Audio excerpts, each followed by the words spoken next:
Welcome back, Desmond. You'll be happy to hear there's actually good news for once. Yeah? I've managed to locate a power source, and it's relatively close by. Up for a trip to Manhattan? Is it safe to leave? Abstergo's gotta be looking for us. Obviously it's not safe.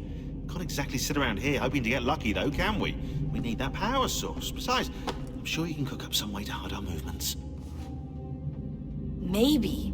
The Templars have access to all kinds of satellites and camera systems. We'll need to find a way to mask our digital signature. I can probably camouflage the van, too. But there's not much I can do for us. That's an easy one.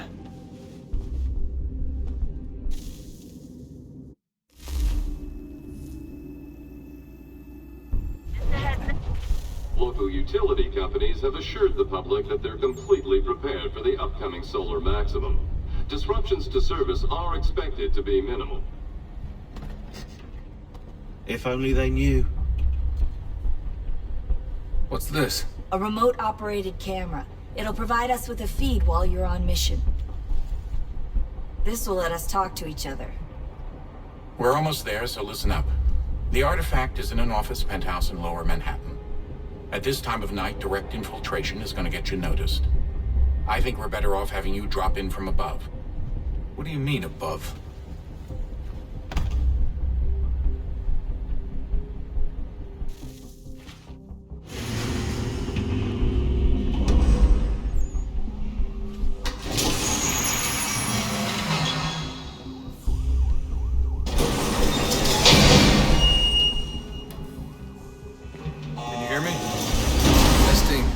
Testing, 1, 2, 3.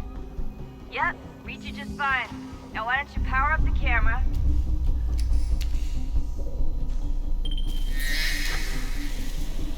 I've got pictures. Running diagnostics.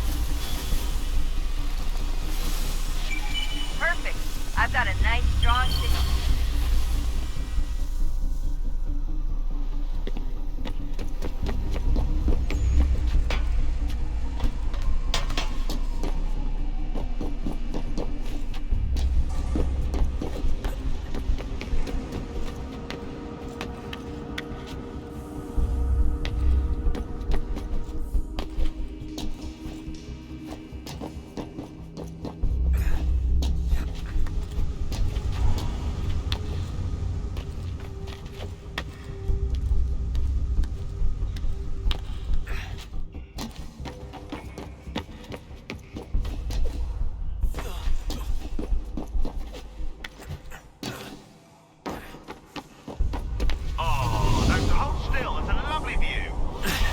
Seriously, Sean?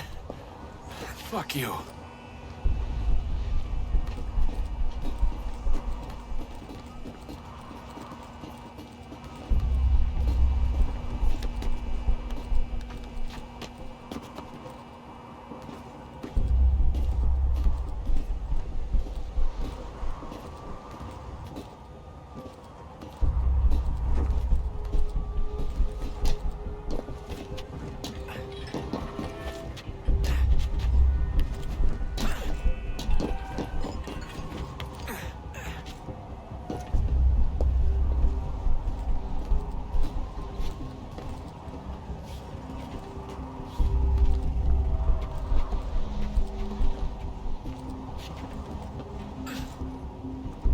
Jesus. Look on the bright side. No security to worry about. And on the not so bright side, the slightest misstep means you're effectively paced. Shut up, Sean.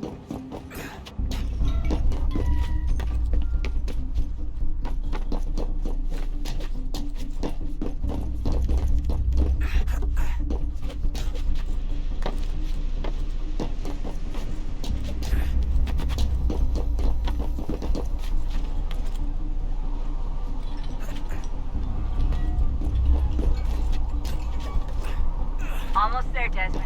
Once you reach the top of the lit-up crane, you should be high enough to make the jump. Should? It'll be fine, don't worry.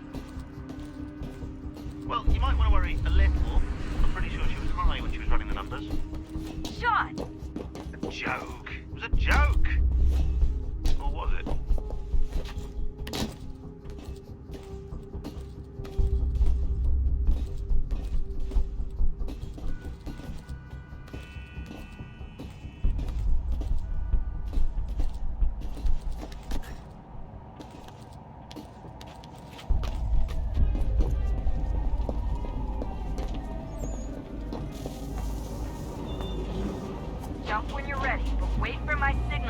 the chute. Timing's really important here. Too soon or too late, and you'll miss the building.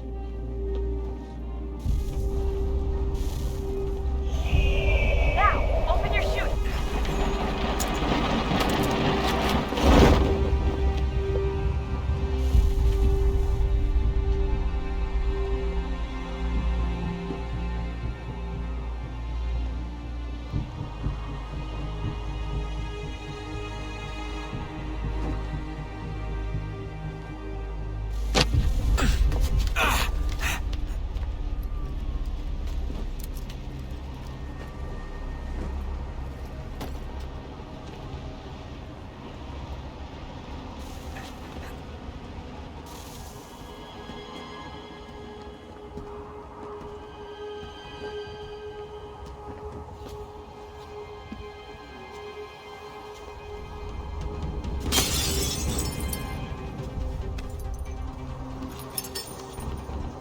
That wasn't so bad. So, you must be Desmond. Not exactly what I expected, but I guess your kind doesn't have many options these days. Who are you? Ask your father. Now give me that. I don't think so. Look, I'm not supposed to kill you, but the boss man didn't say anything about fucking you up. So you got to the count.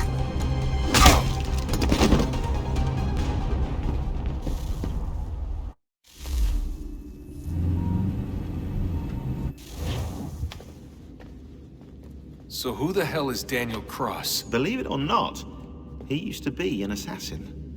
The assassin, the way I've heard it told, but it turned out he was a sleeper agent for Abstergo, programmed to infiltrate and destroy the organization. How did he know you were there? We could be compromised. They must have caught me snooping inside their network and sent Cross to see what we were after. If they were aware of our current location, we'd know. Though, I will say this. Doesn't bode very well for future expeditions. I've set up some cameras topside. If anyone shows up, we'll see it. I'd suggest you go see about finding a socket for that power source. Or we can return to Connor if you prefer. All the artifacts in the world won't mean a thing without the key.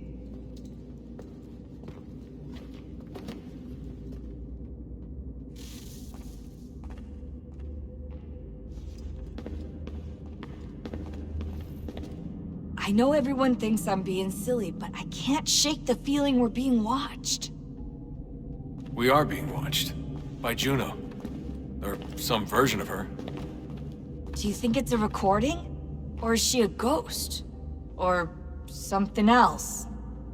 Is she talking to us the way Minerva talked to Ezio? No clue. I mean, who knows what else they were working on down here? There's still so many rooms we don't have access to. But do you think she's like literally down here, waiting somewhere, still alive? Still alive? That's mental. That means she'd be at least 75, 80,000 years old? Oh, powerful, yeah, but not that powerful. They came down here looking for a way to survive. Maybe they found one. Was it weird seeing Cross? What do you mean? It's different for you. You don't know about what happened, I guess. For a long time, he was important to us. He was a different person. Sean said he was a sleeper agent. Like Lucy. It was different. She made a choice, but Cross, if you read the files, Abstergo just... They did terrible things to him. Rebecca? You're lucky. We all are. We have people who care about us, who look out for us. He was all alone, and the people he thought he could trust, they used him. Did you know him? No, but I knew Hannah. Who's that? She tried to help him. She trusted him. But there was a raid about a year ago. She stayed behind so the others could escape. Tried to reason with him, to see if she could fix things. Well, what happened? What do you think happened? He killed her. That's what he does. That's all he knows how to do.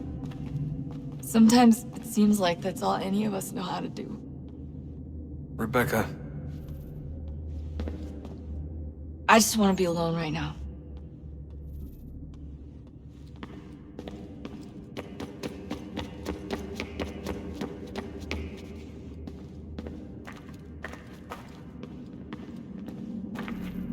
Son, I owe you an apology. I shouldn't have lashed out like that. You have to understand, I've never been very good at this. Never mind that we live rather extraordinary lives. Yeah, I kinda liked my ordinary one. You can't escape who you are, Desmond. So I've noticed. Look, it's silly for us to go back and forth like this. I admit, I did a shitty job raising you. I apologize, I'm sorry. But it's important you understand it didn't come from a bad place. You're my son. I love you. I guess I was so busy trying to make sure nothing bad happened, I didn't consider the consequences. Truce. I can't believe it's taken me so long to ask, but...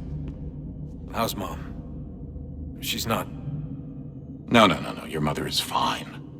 We decided it was safer if we split up for this job. Always assuming the worst. For good reason. Can I at least say hi to her? I'm sorry, it's too risky. Maybe when we're done. Right. When we're done.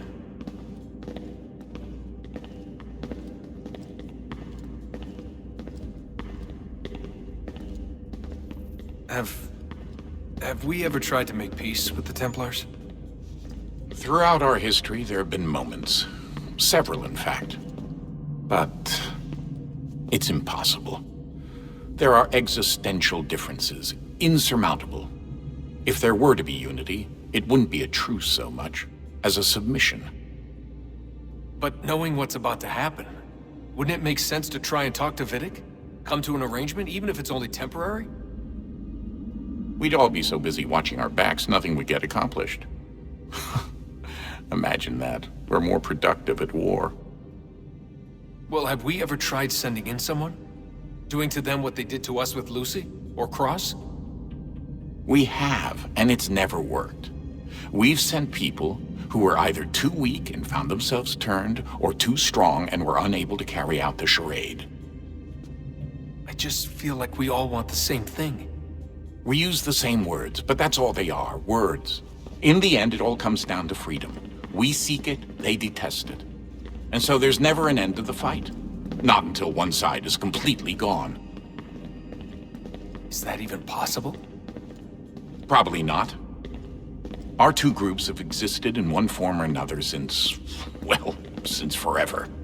But things can be better than they are. And that's something. Did you look for me, Dad? When I was gone? Every day. Come on. I mean it. Every night I'd look, searching for your name or variations of it, hoping you'd slip up. Abstergo only found you first because they had better access. A few more days and it would have been me. Well, I'm here now. And I'm glad. Do you think Lucy regretted what she was doing? I used to think I knew her well, but clearly that wasn't the case. So I really can't give you an honest answer. She seemed so sincere, though. Like she really wanted to make a difference. Yes, well, when I first met him, I thought the same thing about Cross. It just keeps happening over and over again. What does? Everything. Don't get weird on me, Desmond. No, it's fine. I'm fine. Don't worry. All right, then. You should think about getting back in the Animus. We've got to find that key. We should probably get back to Connor. Come on, son. We got work to do.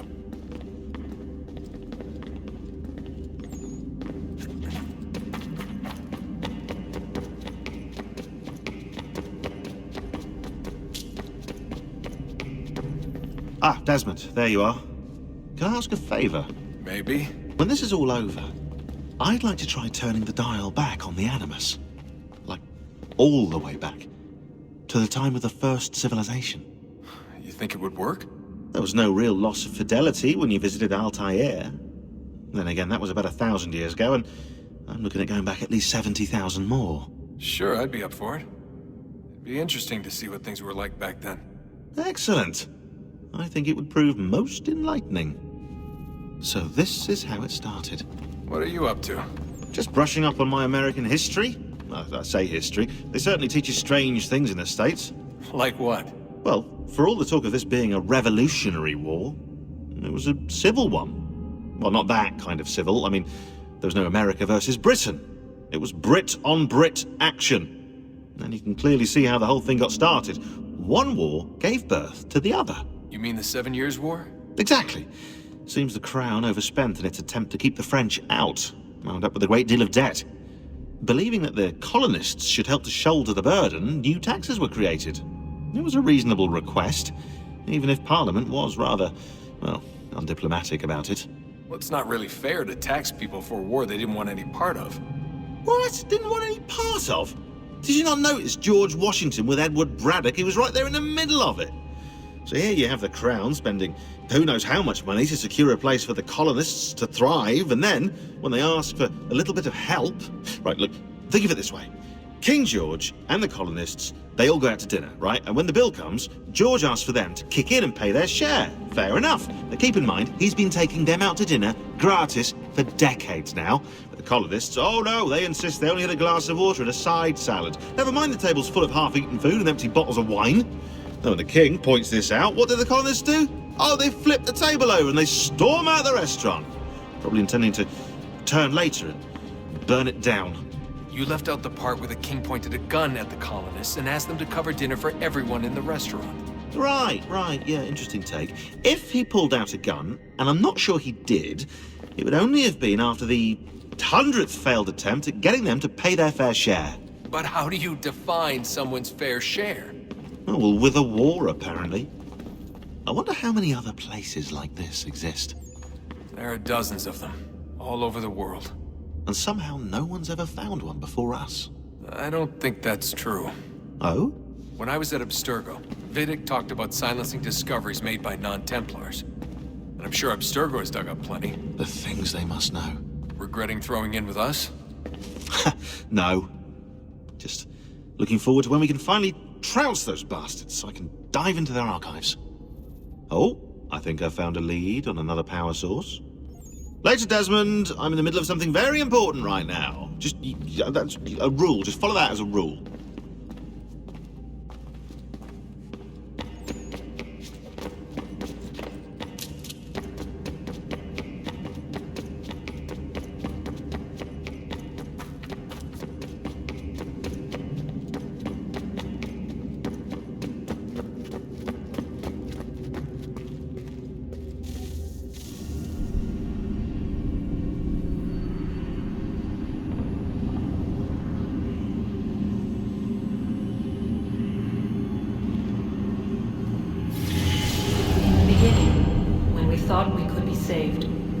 Sought to face the sun's wrath and contain it.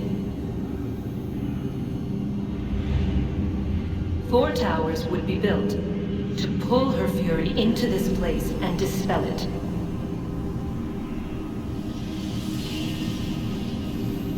But even with all we knew, with all we had, it would take too long. 1,000 years we could labor and still the work would not be done. The first tower was never completed. The project abandoned. We moved on. But while we labored on other endeavors, a few returned. They thought to automate the process. Metal might finish what flesh could not.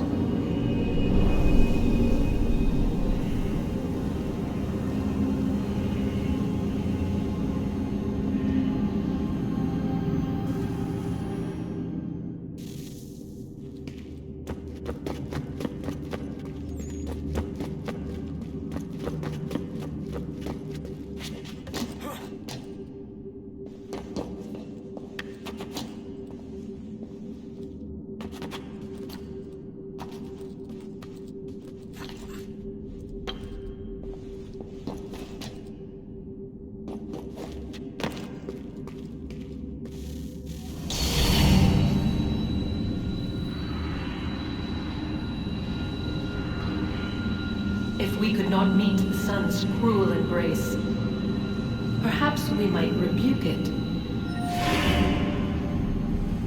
Already we could generate fields to protect us in times of strife. But these were small and simple things. To replicate them on a scale the size of a world, we lack the energy to make it so. Half the world, they said then. It is better than none at all. We tried. Again we failed. A quarter, they asked. Even this we could not do. A sixth, an eighth, a tenth, they cried. The answer was still the same. Perhaps in time a city might be spared. But it was time we did not have. So we moved on.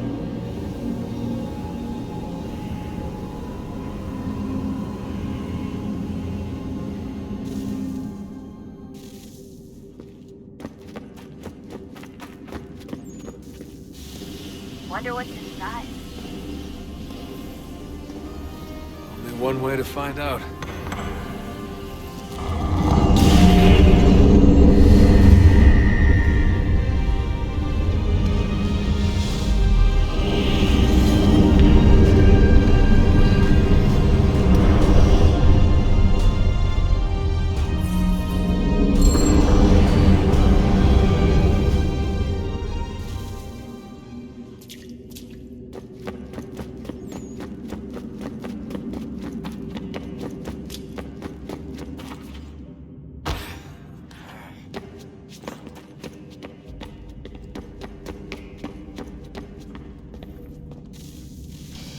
Good luck, Desmond. Tell me pretty lies, look me in the face. Tell me that you love me, even if it's fake.